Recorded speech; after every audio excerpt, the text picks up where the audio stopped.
Au nom du Père, du Fils et du Saint-Esprit, Amen. La paix de Jésus soit dans votre maison. J'espère que vous allez bien, que vous êtes dans la paix et la joie de Jésus. Alléluia.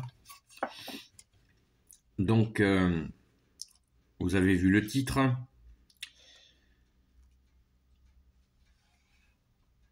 Le culte du doute. Dans des discussions entre amis ou avec des gens qu'on ne connaît pas, il est assez fréquent de parler, quand nous abordons les questions spirituelles, il est mondain, il est vraiment policé comme façon de parler, de dire que oui, moi, vous comprenez, je m'interroge, je me questionne,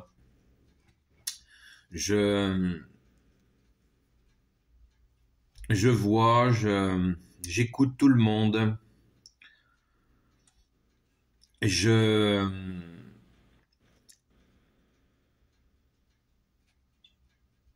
suis pas sûr que la vérité soit à un seul endroit.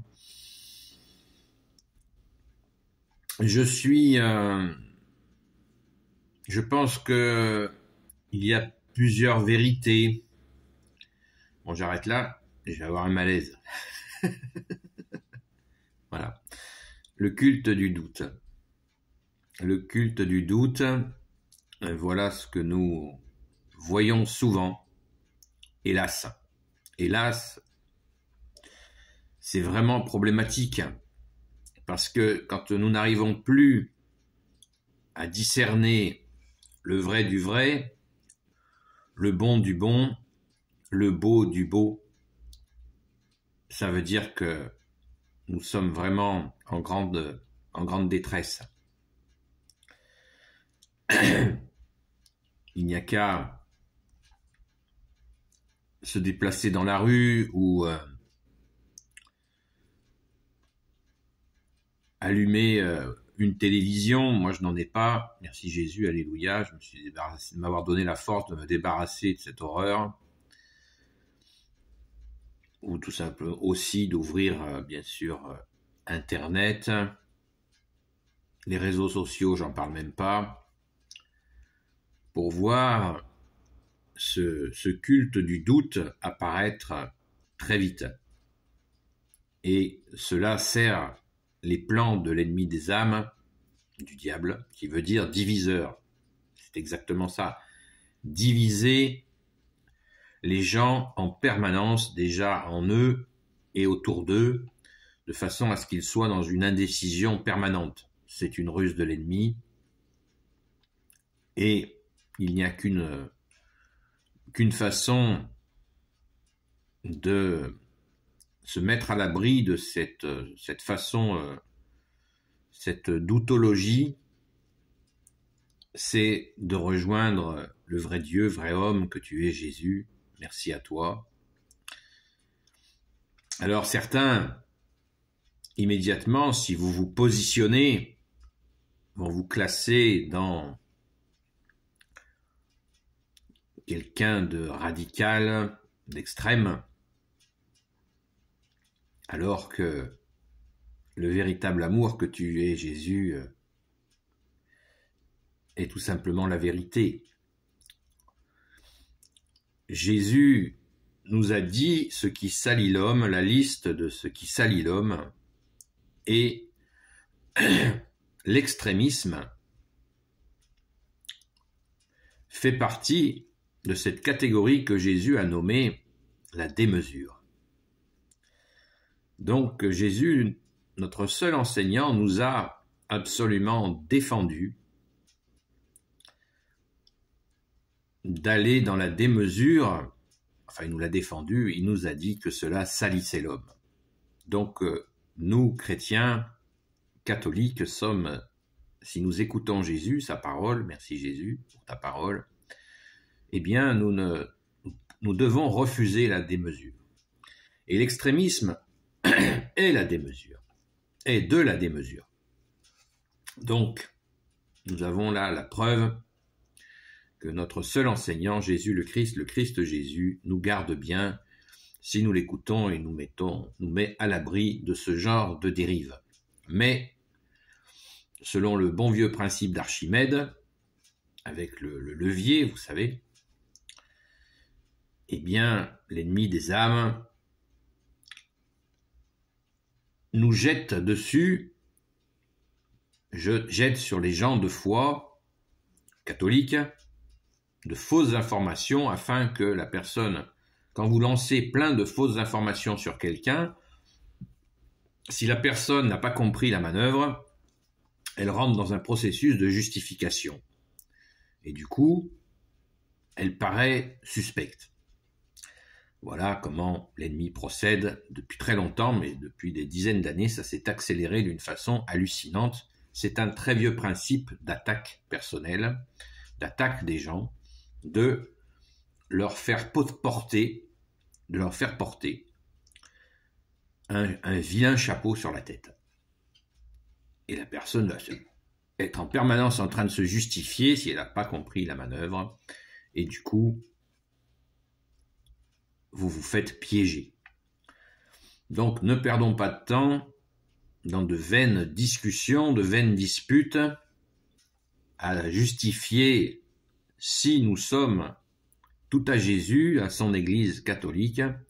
Nous n'avons pas à nous justifier puisque c'est Jésus qui l'a dit, si vous ne croyez pas en moi, croyez aux œuvres. Et les œuvres de Jésus, de son Église, sont là. Indiscutable que les gens ne veulent pas les voir, je veux dire, c'est tout à fait compréhensible. S'ils n'ont pas envie de les voir, c'est compréhensible et nous n'avons pas à perdre notre temps à justifier notre foi qui n'a rien d'extrême, qui est l'amour. Jésus est le soleil d'amour, le soleil de justice et le soleil de miséricorde. Et nous savons que c'est toi, Jésus, qui va sauver le monde. C'est ni vous ni moi qui allons le faire. Nous sommes ta main d'œuvre, Jésus, et nous ne faisons que notre devoir en essayant d'écouter ta parole et de la mettre en pratique, notamment en appliquant la fameuse feuille de route, nourrissez les affamés, donnez à boire à ceux qui ont faim, vêtissez ceux qui sont nus, libérez les captifs, visitez les malades, visitez les prisonniers, accueillir l'étranger. Donc nous faisons œuvre utile auprès de toi, Jésus, par ta grâce, quand tu nous le permets. Merci Jésus, quel bonheur. Et pour cela, nous avons besoin de rester salés. Pas agressifs, salés. Pour bien marquer notre différence avec le monde. J'en parlais encore hier matin à propos des achats. Le monde vous dit, voilà, Noël, c'est les achats, c'est les cadeaux, c'est les achats, c'est les cadeaux, c'est les achats, c'est les cadeaux. Et Jésus nous dit, Jésus est né une seule fois il y a 2000 ans, par notre très sainte Mère Marie, la très sainte Vierge Marie. Donc, il renaît pas chaque année, mais nous pouvons chaque année nous ouvrir un peu plus à ton amour, Jésus, à t'accueillir dans la crèche. Notre cœur est la meilleure des crèches. Essayons de rendre notre cœur tout à fait préparé à célébrer cet anniversaire de ta sainte naissance, ô Jésus, toi, Dieu qui t'es fait homme. Alléluia, merci Jésus. Donc, ne cédons pas à la fièvre acheteuse, parce que le principe toujours encore du mal, c'est de dévier ce qui est lumineux, élever ce qui nous grandit, ce qui nous donne la paix, c'est-à-dire toi Jésus, nous détourner de toi par des achats, parce qu'une fois qu'on a fait tous ces achats, et bien ces achats, ils sont morts. Bien sûr que ça pourra faire plaisir à un tel ou une telle, mais ce seront que des objets, même si on a les meilleures intentions du monde, ce seront que des objets. Il nous faut toujours mettre en avant, je ne suis pas en train de dire qu'il faut ne pas faire de cadeaux, mais je suis en train de dire qu'il faut hiérarchiser Noël comme Pâques et toutes les fêtes que nous fêtons, et Noël, d'ailleurs le glissement sémantique, le glissement des mots, beaucoup de parlent, je te souhaite de bonnes fêtes de fin d'année. Hein? Pardon? Qu'est-ce que tu dis? Je comprends pas. Je ne fête pas les fêtes de fin d'année, personnellement. Je fête Noël, je fête la naissance de Jésus à Noël, dans mon cœur, dans la nuit du 24 au 25. Je fête la fête de mon roi, mon sauveur et mon Dieu. Alléluia, qui est venu bouleverser le monde et qui va sauver le monde, comme l'a décidé ton Père très bon, ô Jésus, avec l'Esprit Saint. Alléluia. Donc, ne nous faisons pas piéger, puisque justement, cette période arrive, Noël arrive, et nous allons nous retrouver en famille. Eh bien, préparons-nous à ne pas tomber dans les pièges de l'ennemi en doutant. Nous n'avons pas à douter de notre foi.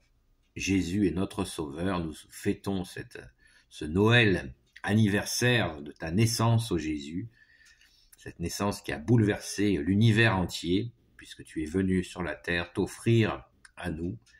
Merci Jésus. Donc préparons notre cœur comme une belle crèche pour te recevoir, Jésus, avec Marie, Saint Joseph et tous les saints et saintes amis de toi, Jésus. Amen. Béni soit le Père, le Fils et le Saint-Esprit. Amen. Ô Jésus, toi qui peux tout et qui portes tout, toi le Sauveur, toi l'Emmanuel, je te confie toutes celles et ceux qui regarderont cette vidéo, ainsi que leurs proches, selon ta sainte volonté. Sainte Marie, Reine des cieux, toi l'Immaculée Conception, toi qui écrases le serpent, toi qui as la lune sous tes pas, toi notre Mère Notre-Dame, Saint Joseph, toi le juste et le saint, toi le sage, toi la terreur des démons, toi le saint gardien de la Sainte Église catholique apostolique, Sainte Marie-Madeleine, notre chère sainte patronne, et vous tous les saints et saintes, amis de Jésus, Saint Michel Archange qui est comme Dieu, Saint Gabriel Archange, Saint Raphaël Archange et tes anges guérisseurs, et vous tous les anges qui servez Jésus, je vous confie toutes celles et ceux qui regarderont cette vidéo, ainsi que leurs proches, selon ta sainte volonté, ô Jésus. La paix de Jésus soit dans votre maison, et je vous dis à très vite, et ne doutons pas, sinon, si le doute revient un peu trop, eh bien, offrez ce doute à Jésus. Donnons notre doute à Jésus, et vous verrez ce que vous verrez.